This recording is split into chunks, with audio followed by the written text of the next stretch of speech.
जब सिस्टम किसी नौकरी की नोटिफिकेशन जारी करता है तो उन पेपर के डार्क ब्लैक अक्षर में हमें सब दिख जाता है कि इसमें सब कुछ काला ही होगा। अब तो ऐसा लगता है कि नोटिफिकेशन भी काले मन से ही निकाली जाती है। स्टूडेंट से एग्ज़ाम करवाने के नाम पर फ़ी वसूल की जाती है और फिर ना तो कोई वो एग्ज़ाम होता है और ना ही एग्ज़ाम पे चर्चा होती है, और हम स्टूडेंट के पास रह जाता है तो सिर्फ वही काले अक्षर।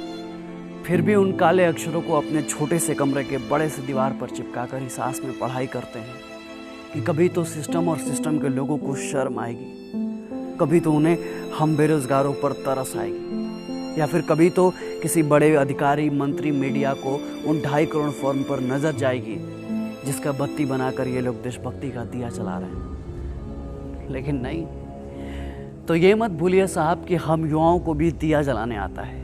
बत्ती को मसाल बनाने के औकात हम युवा भी रखते हैं, और जिस दिन उस मशाल को लेकर देश का युवा सड़क पर उतर गया ना, आपके काले मन और काले अक्षर का हिसाब किताब बराबर कर दिया जाएगा।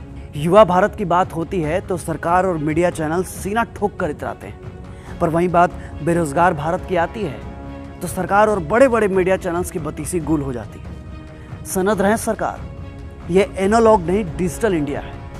यहाँ लाइक और डिसलाइक दोनों एक ही अंगूठे से दिया जाता है। कलम पर राजनीति मत कीजिए, स्याही को स्याही रहने दीजिए, उसको खून बनने पर मजबूर मत कीजिए, वरना इस बार सड़क पर भ्रांति नहीं संपूर्ण क्रांति आ जाएगी। लोकसभा चुनाव के पहले एनटीपीसी और रेलवे की वैकेंसी की घोषणा हुई, 2.5 करोड़ से ज्यादा फॉर्म फिलअप किए गए, पैसे भी लिए गए, लेकिन ऐसा कुछ भी नहीं बताया गया कि अब हम आगे क्या करें। लोकसभा के चुनाव भी फटाक से कर लिए जा रहे हैं और उसका रिजल्ट भी एकदम फिक्स डेट फिक्स टाइम पे आ रहा है। राज्यों में सरकार बनाने के लिए विधायक भी सेट हो जा रहा है। साला सिर्फ एग्जाम कंडक्ट करने वाली संस्था सेट नहीं हो पा रही है। कमाल है साहब। क्या एसएससी सीजीएल वालों की जिंदगी में सिर्फ पीटी या मेंस है, या कोई फाइनल रिजल्ट भी है? उनका कोई भविष्य भी है, या फिर सिर्फ चोचलेबाजी है? एक स्टूडेंट आपसे ये पूछता है कि आखिर कब तक सरकार और सरकारी आयोग हमारी जलती हुई जवानी को झुलसाते रहेंगे? आखिर कब तक हमारे जज्बातों को दरकिनार किया जाता रहेगा? आखिर कब तक हम अपने कैरियर को बनाने की जिद कैरी करते रहेंगे? 2017 वाला भी एसएससी का रिजल्ट अटका पड़ा है। 2018-19 का तो छोड़ ही दीजिए। आरआरबी वालों का भी कोई पता नहीं है, और ये एनटीपीसी वाले भी हिमालय की गोद में समाधि ले चुके हैं। तो ऐसे में हम स्टूडेंट क्या करें? किससे कहें, कहाँ जाएं? कमजोर क्या आपको सिर्फ रेलवे और एसएससी वाले ही मिले? तो चेयरमैन साहब याद रखिएगा, आपके चेयर के चक्के को खिसकते अब देर नहीं लगेगी। इनसे कोई सवाल पूछो तो कहते हैं कि कोरोना है इसलिए लेट हो रहा है। अच्छी चांदी काट रहे हैं आप, वो भी कोरोना के नाम पर। जब नीट और जेईई के एग्जाम कराते हैं तो आपका कोरोना गायब हो जाता है। जब बीएड एंट्रेंस एग्जाम में सोशल डिस्टेंस की धज्जियां उड़वाते हैं तो आपका कोरोना क्वारंटीन हो जाता है। लेकिन बात जब हम अपने रिजल्ट की करते हैं तो कोरोना आ जाता है। सही चल रहा है, सही चल रहा है, लेकिन गलत ना हमारे साथ हो रहा है, और इस गलत का सही जवाब तो देना पड़ेगा आपको। देखिए साहब, हर चीज की ना एक लिमिट होती है। पेशेंस का भी पेशेंस होता है, और अब ना लिमिट भी लिमिट क्रॉस कर चुका है। इस देश का युवा चोट से ज्यादा वोट को प्रेफरेंस देता है, और जिस दिन अपने इंडेक्स फिंगर से ईवीएम पर प्रेस कर दिया ना, तो आपका बिका हुआ प्रेस भी कहीं का नहीं रह जाएगा। और मीडिया वालों की क्या बात करें साहब, वो तो शर्म को हॉर्लिक्स और ग्लूकोन डी में मिला के पी गए हैं।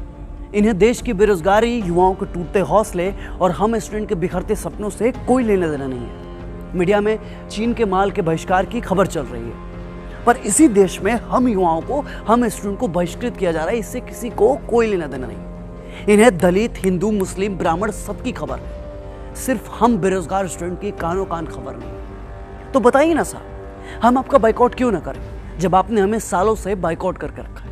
आपकी खबर हमारे किसी काम की है ही नहीं, तो आप किस काम के हैं? और इस बार तो आप भी देखोगे कि हम स्टूडेंट और बेरोजगारों को बाइकआउट करने का नतीजा क्या होता है। हमारी संवेदनाओं को कुतरने का आगाज आपने किया है, तो हमारी भावनाओं से खेलने का अंजाम भी आप भी देखोगे। अगर आप हमारी समस्याओं को नहीं सुलझा सकते तो आपको कुर्सी पर बैठने का कोई हक नहीं है। और हाँ, आपके सिस्टम में जो दीमक लगा है ना, उसे साफ कर लीजिए अब भी, क्योंकि एक न एक दिन इसका हिसाब तो आपको देना होगा। और हमें कमजोर समझने का भूल मत कीजिएगा, क्योंकि जो हम पढ़ते हैं ना, उसका प्रैक्टिकल भी करते हैं। हमें अपने अधिकारों को छीनने पे मजबूर मत कीजिए, क्योंकि हमें लोकतंत्र भी अच्छे से आता है और क्रांति भी। याद रखिएगा, जिस दिन देश का युवा पढ़ाई लिखाई छोड़ क्रांति पे उतर गया ना, आपके लिए बहुत मुश्किल हो जाएगी। सिस्टम की कुर्सी चरमरा जाएगी आपकी। और ये मत भूलिए कि लोकतंत्र में सत्ता का नशा ज्यादा दिन तक नहीं रहता, क्योंकि जो लोक है वही तंत्र है। क्यों तरसता है तू बंदे, जल्द ही बदलेगा मंजर। झांक ले तू एक दफा बस दिल से अपने दिल के। ओ सिकंदर